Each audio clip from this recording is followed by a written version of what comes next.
Hi, everyone.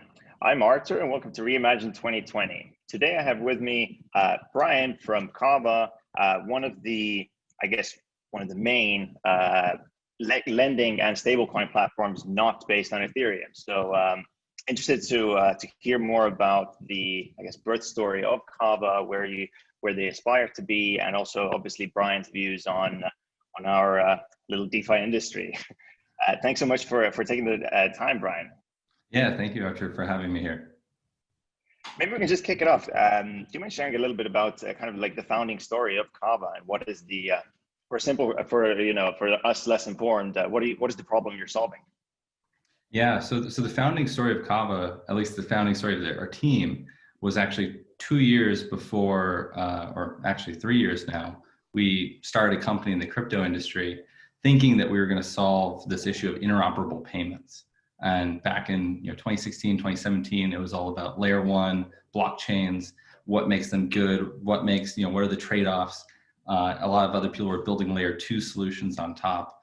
And we were developing a wallet that could hold in custody funds, pull together liquidity from many different nodes, and swap assets between Bitcoin and Ethereum and XRP and others. We spent a lot of time kind of building this technology.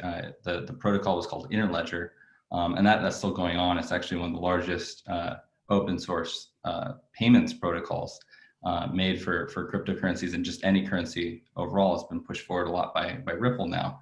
But we realized at that time, after building that and working with teams like Ripple and Maker, and we built payment channels on Ethereum, and we did a lot of this tech to build up our product. But then we just realized that payments in crypto, it was not growing as fast as we thought it was. And in 2019, we realized that it was a good time to pivot. Crypto payments, they're growing rapidly, but it's not rapidly enough to have a full, fast, venture-backed, rapidly growing business that's going to support anything. Why would you say that is? Sorry, just jumping in there.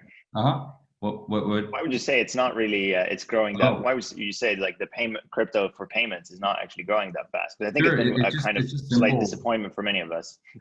It's just simple business economics.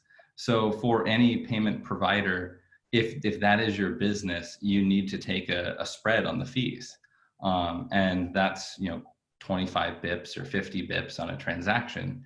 And if you just do the napkin math, just have a very basic company, and if you're doing any type of compliance, there's a lot of regulatory fees and other things that builds up. There's a lot of capital requirements, but you kind of have to have at least $30 million in volume going through your payment processing of whatever kind, because if you're not above that, you can barely pay salaries for even a small team.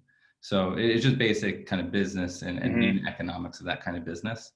And crypto is barely there. I would say like even Shapeshift and some of the early winners that were doing that, they just had really struggling, and they're struggling to this day, despite being kind of the first movers and having large market share.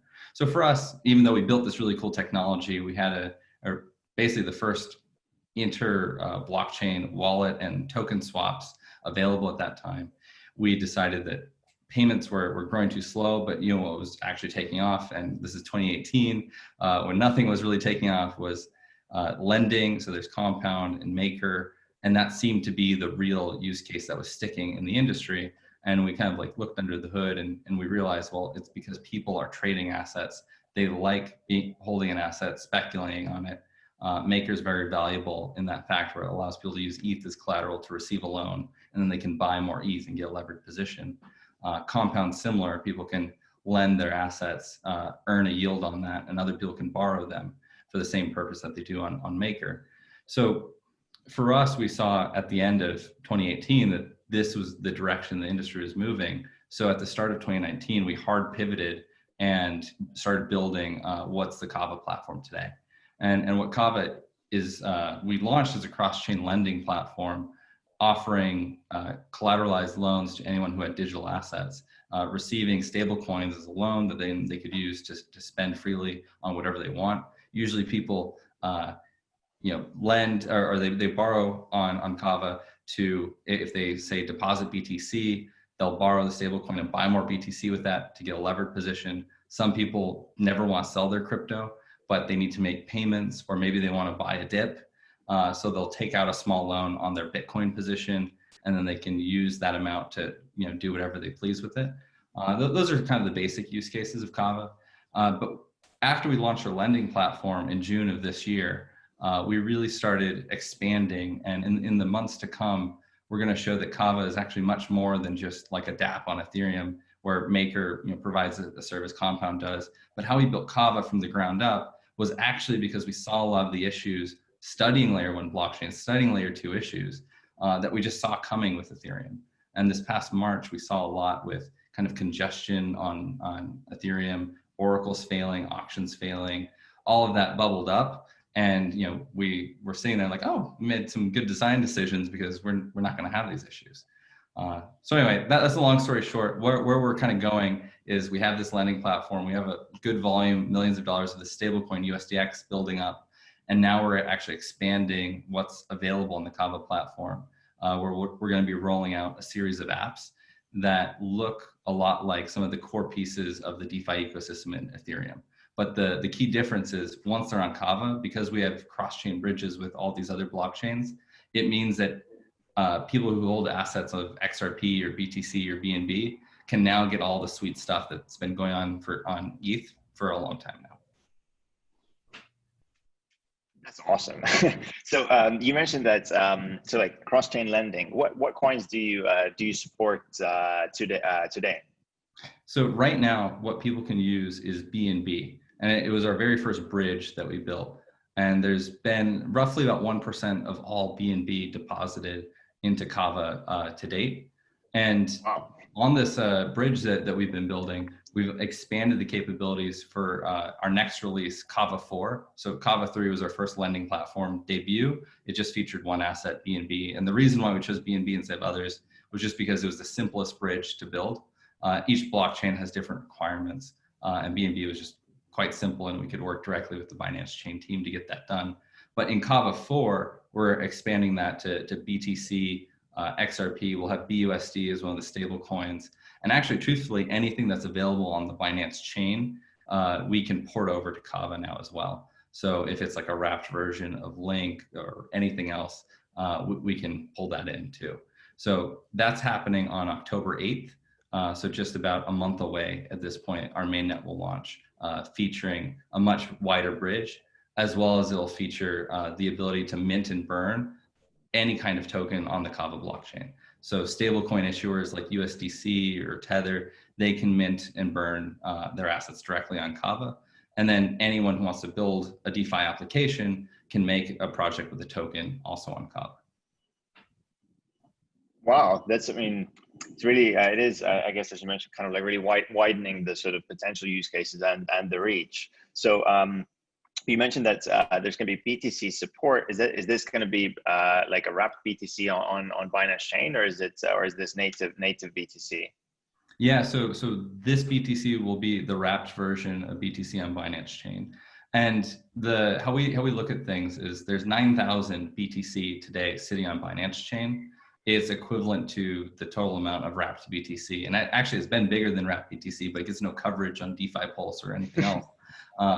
And now that Binance is realizing that DeFi is going to be a large part of the future of crypto, they're now rolling out this project called Token Canal, or a feature set called Token Canal, which allows people to just sort of deposit and withdraw any type of wrapped BTC that they want directly from Binance. So it allows it removes the friction because there's so much BTC already on Binance. It gets into a stable coin or into a wrapped version of that Bitcoin that has fast finality. It can be withdrawn in a few seconds. It can be transferred to Kava in a few seconds and used, which is far different than using native BTC, which takes 30 minutes to confirm a transaction. But with all that said, how we approach all of these asset bridges is it's in a series of phases where there's a more centralized solution like these wrapped assets. Then there's solutions like IBC, intercommunication or inter-blockchain communication protocol, which uses a handful of relayers to relay transactions across blockchains. And then on the far side, where we're ultimately trying to go for all of these assets, is because we have a really robust validator set, over 100 businesses, including the likes of Binance, OKChain, Huobi, very professional infrastructure and validator companies like Figment Networks. They're all running nodes and they stake a lot of Kava. They can put that Kava at stake and we can share threshold signatures of, say, Bitcoin or of another asset and have the validators collectively custody those assets on behalf of users. So that's ultimately where we're going, but it's going to be a series of steps. And we've just always been pragmatic in the fact that we want to get users the ability to do something with their assets today. And we actually don't care kind of on the trustless nature of it, as long as we know we're going to get there over time. So for us, it's about getting to go to market, get the assets in, get people using it, make sure that people want to use these products with their Bitcoin, with anything else. And then we can expand it to the wider, group of Bitcoin holders, some of whom are going to care a lot more about trustless bridges. Absolutely. I mean, it makes sense, right? Like, take a kind of like a tiered and sort of like a measured approach. So you mentioned that that you've been working quite closely with Binance as well, and because Binance does support basically depositing BNB directly from the exchange to your platform. Is this, and I get while other DeFi protocols, they kind of I guess from a customer acquisition point of view, they all go down this like direct to customer like approach. Is this kind of what your strategy is as well? Do you see yourself more as this like a B2B2C sort of that you would rather be the back-end provider? Yeah, that's a great question. We're definitely not trying to be the app that's collecting a bunch of users on Twitter. Like that's not our business. I say our business, Kava Labs is business, but our blockchain, what we've built is, if you think about the subset of users who use DeFi today, once you eliminate a user to not be able to use something like Metamask, it really eliminates most of the crypto community. People just aren't used to using a ledger, a trust wallet app, something that's just not a browser. Oh, click, okay, I'm in a Ethereum dApp. As soon as you get them out of that flow and they have to make their own Binance wallet or something else to custody assets, the drop off just becomes really high. So how we think about this is just like how any business might think about user acquisition. You have a product and there's certain distribution channels. So places like exchanges have a huge trading community. Some of them never have even touched a wallet, not even MetaMask, but they trade crypto all day. So a direct integration of Kava into Binance on the exchange where they can loan and receive Kava minting rewards or liquidity incentives directly, that's perfect for them because that's in the place that they're doing their activities and they hold their crypto. They don't want to have to learn a bunch of steps. And I think the industry is going to move in that direction very heavily over time. We're talking to a number of exchanges that have embarked on similar paths where they're doing these direct integrations. And kind of how you can think of the lifespan of any of these DeFi protocols is it starts off with a very technical community, people who can go into a ledger, use the CLI, be the first ones to be in a DeFi app before other apps have integrated it, made it available on a mobile interface. Those people get kind of the pick of the litter, so to speak, of all the rewards, all the opportunities in crypto. And you're always going to touch those as your crypto project. You're always going to get those developers. But the size of like AUM and the number of participants is still capped because it's just a subset of the overall space. Then you get third-party apps like mobile wallets like Trust Wallet, Cosmos Station, Looney are all like Cosmos supported wallets. They'll start integrating you into their experience. And that opens up people who are comfortable custodying crypto on their mobile phones. So we touched that one. And because we sort of went for the first, got the second, and it's like, okay, what's next? Well, it's the exchanges, and that's where we're really focusing now. It's actually gonna be the exchanges and fintech apps. So we think places like Robinhood are also really natural extensions to a much broader audience. And then of course, just like any business, you have to think of these by geos as well. So when you start going wide out to retail, while Binance covers a huge base, it's like they don't really touch the US. So it's like, okay, how do you reach the US? What companies? Okay, there's Coinbase Wallet, there's Coinbase that might do a direct integration somewhere along in the future, but you have to make plans for this. So we see just sort of these channel partners or distribution partners as the real way that we're going to kind of come out on the top at the end.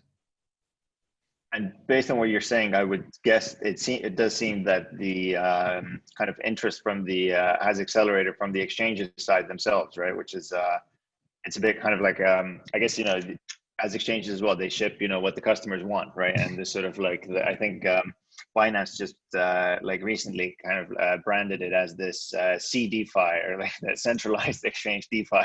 Right. To sort of, you know, to sort of offer this kind of like a plug and play approach.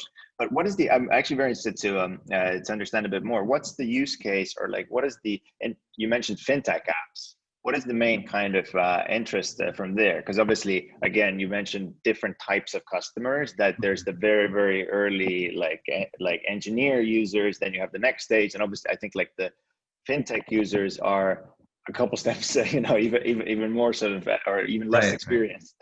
It might be sooner than we think, particularly with digital dollars, digital euros potentially on the way. But with regulation now allowing banks to custody crypto on behalf of their users, it really changes the game, because you can think of a bank that currently has like a cash account and they offer really poor savings rates or kind of any interest bearing. It's like 0.1%. You compare that to DeFi interest today, it's just not comparable. But if those same banks could then take a stable coin like USDX or DAI or USDC that offers a much better rate and give that to their users, they start winning over more customers, even if they're in that centralized experience. And then they can cross-sell them and, you know, win them over and make all their money elsewhere. But I think the game for banks and financial institutions and fintech companies is going to be, okay, DeFi is obviously offering much better yields than they can offer right now. How do they bring that to their users in a safe, consistent way where they're not going to get in trouble with regulators and compliance, run into compliance issues? So I've seen a lot of banks, particularly, look at DeFi for the stable coins and the yields that can come off of it. So I think when I say fintech, I do mean a direct integration of something like Robinhood or Wealthfront for an alternative cash account, but I also mean more of the brick and mortar retail banks. They're very interested in that as well. Yeah, I mean, I guess definitely like in a basically zero interest rate environment, like the DeFi yields seem, and I mean stablecoin yields, not the farmable yields themselves, seem very attractive. But and so there's some players in the space have gone to kind of, I guess, go upstream to the customer in the same way as you described, but they've taken the route of actually acquiring some like licenses and so on. Is that something that you guys are sort of like pursuing as well, or are you trying to be the kind of like still remain on the protocol layer level? For us, it's very much the protocol side of things. Like we don't have control over the Kava platform. We have a lot of Kava and we can kind of implement proposals, but they ultimately have to get voted through. We always have viewed ourselves as a software development shop. And that's all we really do. We don't even run nodes on Kava or any other network. We just build software and we put it up on GitHub and it gets voted in and then people deploy it. And for a lot of reasons, we're going to keep kind of that mode of business operation. So from that standpoint, we're like developers, core contributors, and to a good extent, marketeers of what we're building. So for these companies, we're much more just like evangelists saying like, hey, did you know you can use this? There's all these nice things for your users. Do you want that? You might win over some more customers. And it's surprising how many kind of are interested for that. And I think if Kava does one thing better than most other companies in the space, I think it's actually on the BD and partnership side. Our tech team is fantastic. I can't say anything wrong with them. They've been slaving away and making everything that we do possible. But I think what gives a lot of people faith in what we do is kind of the credibility and the validation that we get from the people and the companies that work with us. Awesome. And I guess bringing back to the point that you mentioned that, so you guys made an early on decision to build on Cosmos instead of Ethereum. What's that been like? What's been the, I guess, what have the the wins and the challenges been from that decision? Yeah, so I think what we're seeing in DeFi right now speaks to a lot of the potential pros and cons of the decisions that we were making back then. But what's a really interesting one that I don't think people have quite realized, but to make a Tendermint blockchain or a Cosmos-based blockchain, it is very quick. You can spin up a testnet that has governance, no other real features, but in less than a day. But the nodes that support that network are like you and your friends. And that doesn't make for a really nice, robust, decentralized network. That's very forkable. But the moment you get hundreds of businesses involved running the software, it becomes a huge coordination lift to deploy any new software. And there's certain, let's just say like moats that just cannot be copied or forked by someone who just sees our open source code on our GitHub and deploys it on their own blockchain. Because the credibility of a blockchain is actually the decentralized set of people that run it and govern it. And you can't, at least in my mind, if it's not financial institutions, it's like crypto exchanges that custody most people's funds in the space, they're the most credible parties. And we intentionally made sure that they were running and supporting our network. And we also have banks like Delchain, which is the bank of, or Deltec, its parent company is the bank of Tether. All of those folks are running nodes in our blockchain. And we did that because we want to make sure that nobody can just sort of fork what we're doing, fork our community, fork our security that we built Kava for. So on Ethereum, there's Wi-Fi, Wi-Fi 2, Wi-Fi 3, Sushi Swap. There's all these forks and people can just copy and paste and they have almost everything that a dApp on Ethereum has. And that's just not possible when someone's looking at something like Kava, because it has to require the validator set that comes along with our network. So I think that's one of the moats that you get to build up when you build up your own blockchain from the ground up. But at the same time, it's also one of the challenges. So when we launched Kava, we had to just coordinate and build up this community of really high quality validators to make our blockchain incredibly decentralized and a place that people are going to trust their funds and know it's not just a few people and their friends. So I think that's one of the core differences of what we built and also why building on Cosmos was very attractive to us. But to a developer and anyone else who's building an application, it is a lot of work and it's actually a burden going forward too. Well, it's a blessing and you kind of get this defensibility where people can't copy you as easily. At the same time, it just is very difficult to constantly have to coordinate a network upgrade across 100 different businesses. It's really difficult to, especially since they vary in competency, vary in language. It becomes a big, huge part of the business in terms of just getting the blockchain to evolve over time. So I think that's something to just have in mind. And many of them have their own business concerns. So a lot of people say like, oh, validators, it's so easy to get them. It's like, well, maybe, but then they're kind of like little babies. You have to make sure that you feed them over time. If they're not getting the right incentives and financial rewards, they're like, why do I want to spend money running a server for your blockchain? This is silly. I'm gonna leave it alone and go do something else that's gonna make me money. And it's just practical to do that. But as a developer of that blockchain, you have to be cognizant of who your community is, what they need to survive, sustain themselves and thrive. So that's another thing to consider. But what you also gain at the end, which is why we designed Kava, is you can build a system that has fast finality. We know the issues of probabilistic finality from our early work in payments and payment channels. It was a nightmare. It's a horrible UX. We knew that it's not just about getting a block through or a transaction through, it's about making sure that it has finality, because at that time the user can move on to the next step of their application. So Kava has just a few seconds and a user reaches finality with every transaction, which is particularly important when a user is trying to do a cross-chain transaction. It's a combination of like 4 different transactions that ultimately gives the user a movement of funds from point A to point B. and you have to add up all those transaction times. And if it's over, 10, 20 seconds, it's like, that's not a great experience for the future. You want to compare it to Visa, which is like 7 seconds. So that was a big consideration for us. And then the last one is just, if you've ever built anything, not just forked to someone else's repo, but if you've actually built anything in Solidity, it's a nightmare. We built payment channels for DAI and did a bunch of different things on Ethereum, and just crazy stuff would happen building in Solidity. One, it's like a Turing complete language, so anybody can build all sorts of smart contracts that interact with your stuff, and they interact with yours, and you don't really know what's happening at the end of the day. You can't run good, what should I call it? You can't get formal verification of the code that you run, so know exactly with an input what's the output, and the range of outputs that could come from any given smart contract.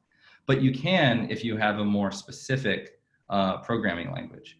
And while Go is not quite formally verified, it's very close, and you can scope exactly what it's doing to be pretty sure with like 99.99% probability that the thing is going to work as intended. So we really like that. And actually, a lot of financial applications that are built in the real world are using Go and combination of JavaScript and other things. So we just liked not having to deal with the Ethereum environment. And then the other thing is, if you build anything on testnets of Ethereum, and there's like a Ropsten testnet, for example, it's supposed to be exactly like the mainnet. So anything that you deploy there should work on the mainnet. Turns out that's not true. We built some things for Ropsten, and when we deployed the mainnet, it didn't work. So and we ultimately figured out why, and there's some issues, but there's just a lot of headaches and overhead that you have to deal with when you build on Solidity. And I just don't think it's a great platform for DeFi going forward.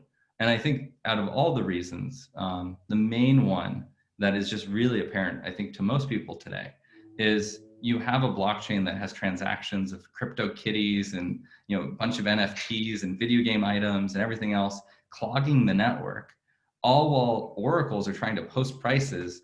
And if they mess up there, people get liquidated and all their collateral gets auctioned off. It's just a really, really bad issue. But then with that congestion, there's also these high gas fees that the Ethereum networks experience as well. And that just prices out everyone in that like unbanked area that people thought crypto was good for, because it just costs $80 to do a transaction. It's like the unbanked don't have $80 to spend. It just eliminates. Uniswap is the most expensive financial service I've used. Yeah. So, there's just a myriad of issues that I just don't think, well, DeFi is definitely 100% on Ethereum today. I think its success being on Ethereum is actually going to kill it in the long run. So I'm very hopeful for other platforms, Kava being one of them. I think Serum is also a really good one for places for DeFi to happen going forward. And maybe Ethereum 2.0, whenever that happens, could bring life back into Ethereum. But I'm pretty bearish that that's going to happen anytime soon. I've been involved with making blockchains, and they might say it's a year or whatever. I think it's more like 3 or 4. From now, or since they initially started talking about it? I would say since about 6 months ago.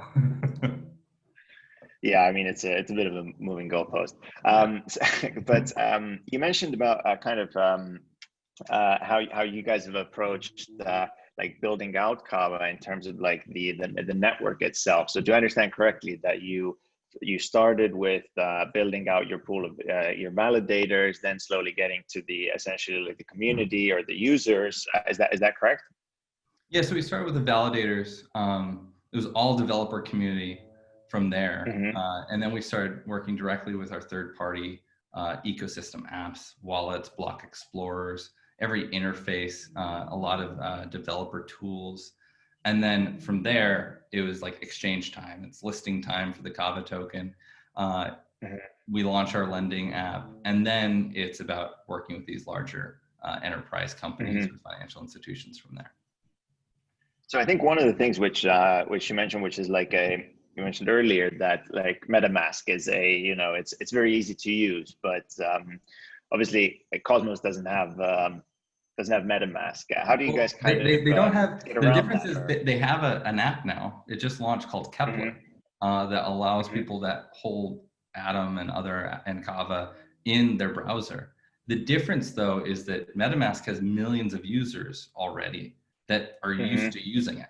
So it's less about like the functionality, and it's much more about like the downloading, needing to know what the app is, trusting a brand.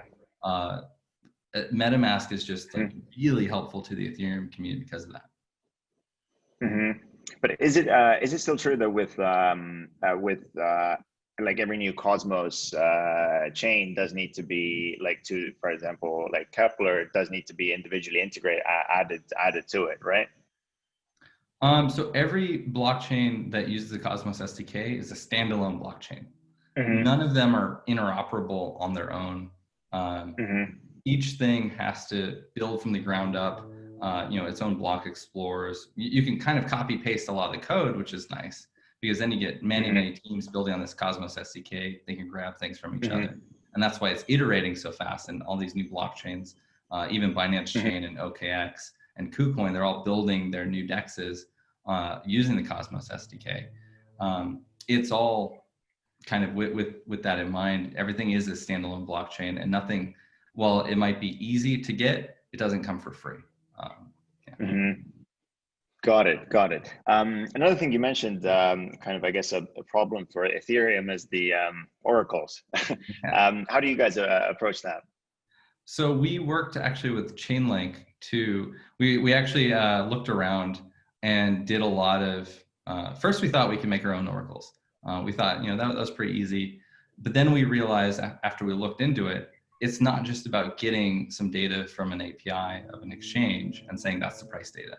There's all sorts of strange scenarios like, I've seen them a few times on exchanges where someone just buys the entire order book and crashes the price for a sec. Some people will manipulate markets on smaller exchanges and really move the price just because the volumes are so low there. There's a bunch of scenarios like that can happen. And Chainlink provides a really nice way to orchestrate kind of a certain, a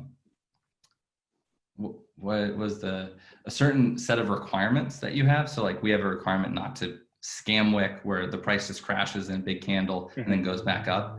That could cause everyone to be liquidated in a CDP position.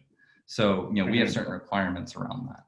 And what the Chainlink platform allows is for us to orchestrate kind of what all of our oracles are providing based on our requirements, which is really nice.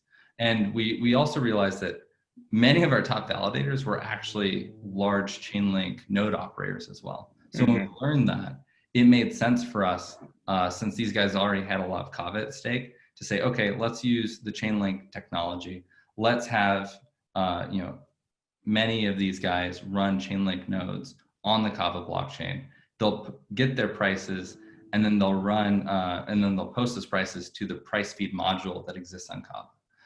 And that's how we do things like BNB today, and we'll continue to do that for the foreseeable future. I don't think we'll be changing that setup anytime soon, just because we could look at other Oracle solutions, but the real beauty of having these Chainlink node operators outside of the tech is that they hold both a lot of link, and that's at stake for them to be good actors, and they hold Kava, and that's at stake for them to be good actors. So they're like doubly incentivized to be very good oracles on our platform.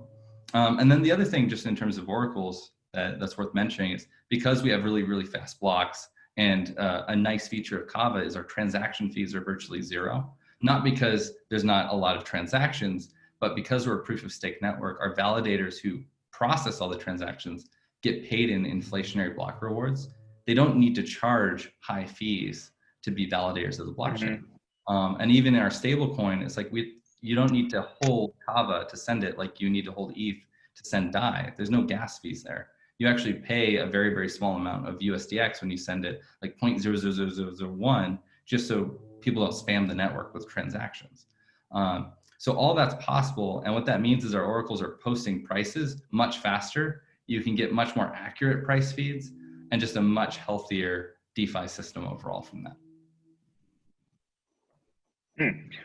And you mentioned, so DeFi system, how have you guys kind of, so there's, obviously this it's been a incredible boom in the sort of in the like, especially I guess in the Ethereum DeFi. But how's it been going for Kava? Do you, because like I guess the ETH community is slightly known for its kind of I don't want to say, but I'll say toxicity towards, you know, anything non-ETH. Do you guys get like, do you feel you guys get like kind of unjustifiable criticism being like, you know, a not non-ETH DeFi, or is it actually something that, you know, people are now starting to come around to, that like, you know, maybe it's fair to have, you know, other competing things as well? Yeah. I think the nice positioning that we do have is that Ethereum just really neglects a lot of very large communities, whether it's BNB, XRP, those communities like love us, and BTC, kind of, yeah, everyone holds BTC, so I can't say they love us specifically. But you know, we present a nice value add service that they're not getting currently from the Ethereum ecosystem. And I think, you know, that really helps kind of the Kava narrative and the Kava story. And that's really where our bread and butter is. Ultimately, we will bridge to the Ethereum ecosystem, and then it'll be sort of full guns blazing, where we'll be competing with everyone else for yield, but then people can use all their other assets on Kava too, and they can't on Ethereum. So I think we'll always have that. And that's just like a really nice thing that we have going for us. One of the kind of challenges, though, of being a standalone blockchain is that you don't get a lot of the things for free like you do on Ethereum. We can create a much better experience because we have fast finality, and we made our blockchain the way it is. But at the same time, Ethereum, if you develop an app there, you already just have a bunch of assets like USDC and DAI that you can plug right in to what you've built. Where for us, we have to like build that up. We have to go talk to Tether. We have to go talk to people, make sure that happens. So now we can mint and burn BUSD on our blockchain. A lot of that's just like legwork that we have to do as a new blockchain that Ethereum developers don't need to worry about. They just sort of inherit that for free. It slows us down a little bit, and it's challenging, but you know, we're trailblazers, and the beneficial things that we've designed, I think, outweigh those negatives. And it's what's really going to allow us in the future to just be the home of a lot of DeFi apps and kind of serve many, many different blockchain networks while not running into the same issues that exist on Ethereum today. Absolutely. I mean, you're essentially, you know, you're taking a long-term view as opposed to, you know, gunning for the extremely short-term sort of gains. I mean, unfortunately, we aren't the degen type, the DeFi chads or whatever you want to call them. Yeah. We wish we were, since there's, you know, crazy money to be made there, but that's just like not in our DNA. We're sort of the slow and steady, always ship, always build, and always try to serve the market that exists. Not kind of build, you know, for the future and not try to win really quickly. Yeah, it's just not what we do and not what we're set up for. So you mentioned it twice now, that like burning and minting BUSD and USDC. What does that mean, or like why is that kind of a game changer? So you can think of, on Ethereum, there's the ERC20 standard where people can create a token. They can set how much they're creating. They can have permissions to mint and burn it directly on the Ethereum blockchain. That wasn't available on the Cosmos SDK. So we made a module specifically for that. So now our on-chain governance can vote and give that privilege to any address that we want. So in our next Kava 4, having centralized issuers like Wrap Bitcoin or USDC or BUSD, they can now do that directly on the Kava blockchain, which means that those assets can then be used in any DeFi application that's on Kava. Okay, got it. And what is your sort of view of the kind of like future of DeFi, and like in general, especially when we talk about how I think a lot of our focus right now has been like, you know, that there's like the entire like Ethereum side, and now there's more, because of the obvious kind of like shortcomings from Ethereum, there's a lot of like competing sort of, you know, solutions and different things being built out, such as Kava. how do you see those kind of, let's say, like moving, let's say, like a year from now? What is that gonna like look like in your view, like, you know, being an actual builder? So like, let's say, like to me as a user, does that mean that they're gonna be kind of unnoticeably like or like, you know, cross-usable, or what do you think that, how would that flow? Yeah, in my view, it's going to be both competitive and synergistic in a very strange way. So just for example, someone can deposit BNB on Kava today, mint USDX, and start earning Kava liquidity incentives. And they get, as long as they hold that open position, they'll get that week over week. They can then take their USDX probably in 6 months to a year, deposit that into MStable, and then start earning rewards there in their stablecoin pool for having it, and they can even compound their rewards. So while I think people will be, and I say people, but I mean protocols will be competing to win users over in terms of the yield that they can generate, a lot of these different protocols will be very synergistic in strange ways that people haven't foreseen yet, where you can just get even greater yields, especially when things are connected cross-chain. By greater yields, do you mean like even greater than the sort of what we've seen so far on the really fringes, or like the kind of reasonable I don't mean the greater speculative yields. Yeah, I mean the actual payouts at time they're paid out. Like I think that for a good, I don't know, we're seeing 100% to 50 to 100% APY on kind of DeFi things right now. Effective DeFi APY if you count like comp rewards and other things. I don't think that's sustainable, but I do think kind of with the synergies that I mentioned, there's going to just be like really great opportunities for the people that can spot them, especially when the whole market hasn't yet. And I think they'll exist probably for the next year, maybe a little longer. But hopefully over time, the subsidies do get kind of vaporized and no longer as valued, especially for their speculative value. And these networks are starting to get, judged more and more based on the services that they're offering, the actual fees that they're charging, just like you might a business where you could do a discounted cash flow analysis off of it. That's where I think values like TVL are actually really stupid. They don't show kind of the value, because everyone who's throwing around subsidies, whatever protocol it is, if you're just subsidizing everything, it's kind of like I make a business that in my new business, Brian's business, I made a product and it's, you give me $1 and I will give you my product and it's $2. You just get $2. And, we'll do that. And, I'll get, 1 billion users overnight, and, VCs will back me because look at all my users. It's so great. And then I'll IPO or whatever. But eventually that business, you're effectively right? IPOing. It just doesn't work right? Fundamentally. And I think that's where a lot of DeFi protocols are right now. Yeah, I think this TVL it's pretty funny, because like every builder that you speak to, they absolutely hate this metric, because they just feel it's either it completely understates or overstates the usage of their actual product or protocol. But then the entire the mark, it's the only thing that everyone talks about. It's right. just come on. It seems to be such a disconnect. It's useful, but it needs to be in the right context, and it needs to be compared. Like TVL is probably a horrible thing for Uniswap. You should look at Uniswap for the volume that's happening there. Yeah, that's a way better metric. For TVL of Compound, maybe that's a little bit more accurate, right? But it's not like an apples to apples, right? That's actually the best. If Compound starts charging fees, starts burning their token and giving that back kind of effectively to the holders, that would be a way better metric to judge the success of Compound than anything else. Got it. And I know we're running out of time here. Just a couple sort of last questions. I'd be super interested to hear from you, Brian. What are the things that you are most excited about in DeFi and least excited about? Least excited about?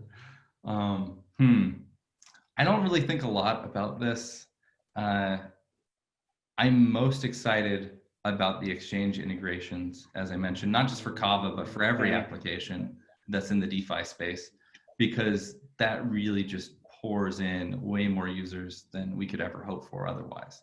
I mean, we're talking about like 10x increase.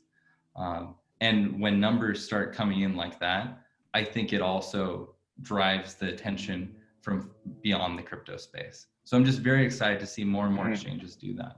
I'm also excited to see particularly regulated areas like South Korea start getting the ability to integrate DeFi protocols. So exchanges can't offer margin trading, but users can access DeFi, get loans, and get levered positions, and that can be integrated into an exchange experience. Similarly, stablecoins are not allowed in South Korea if it's fiat backed. They just will not allow that of any kind. The Korean won that exchanges use are actually Korean won in a bank. It's not Korean won token like we use USDC or USDT. Yeah. And the exchanges can't even have USDC or USDT there. But what they can have are crypto-backed stablecoins like DAI and USDX. So they will, in probably the next year or so, start integrating these things where people can actually borrow USDX directly on the exchange, take out a margin position on their XRP or BTC. And now one of the hottest crypto countries in terms of users and traders is going to just have access to so much leverage that they didn't have before. And I think that's got to do something for the industry. So I'm pretty excited. Sure, I mean, we love leverage in crypto. And then least favorite or least excited about, I'm just least excited. I guess you've mentioned the activities of forking. Yeah. I'm least excited about a bunch of people thinking they're going to make a return and then losing all their money. I've had so many people that aren't in crypto, but they know I am, come and talk to me and say, hey, I want to invest in crypto. What do I do? I want to do it right now. I've seen all this in the news. And it's just like 2017 all over again. It's like, I don't want to invest in Bitcoin. The money's been made there already. What's the next one? What's the next one, right? It's like, I don't want my mom doing, hot dog or whatever the next, food. Yeah. And I really don't look forward to that because it's just not good for the industry. It is going to be a growing pain that we're going to go through. And I think crypto will always have that to some degree. But I'm just not looking forward to that kind of bursting of the DeFi bubble and then the rebuild from there. But I actually know I know it's going to come, and it might come sooner than people think. I think it's going to be a huge pop. People are going to get really turned off. All the speculative pricing of assets is going to go away. And then people who have been building and working hard, they're just going to have to put their heads down again and work for another year, just like in 2018, and hopefully come out on top when the market turns around again. Like yourself. Yeah, exactly like we did. It's not a fun ride. I say exactly like we did, but it's just really not fun to do that. But that's what you do. It's what Amazon did. It's what all the great companies have done. They've gone through ups and downs, and you don't get to be kind of the constant winner. It's just not how the world works. You can't be an overnight success every night. Yeah, exactly. A couple of very quick sort of one-word questions for you. Do you will ETH staking go live this year? No. Not next year. If you had to describe DeFi in one word. Yield. Fair point. All right. Thank you so much, Brian, for your time. As you mentioned as well, you guys are incredibly busy building, so very grateful to have you here for this conversation. And yeah, once again, thank you. Yeah, thank you, Artur. It's been really fun.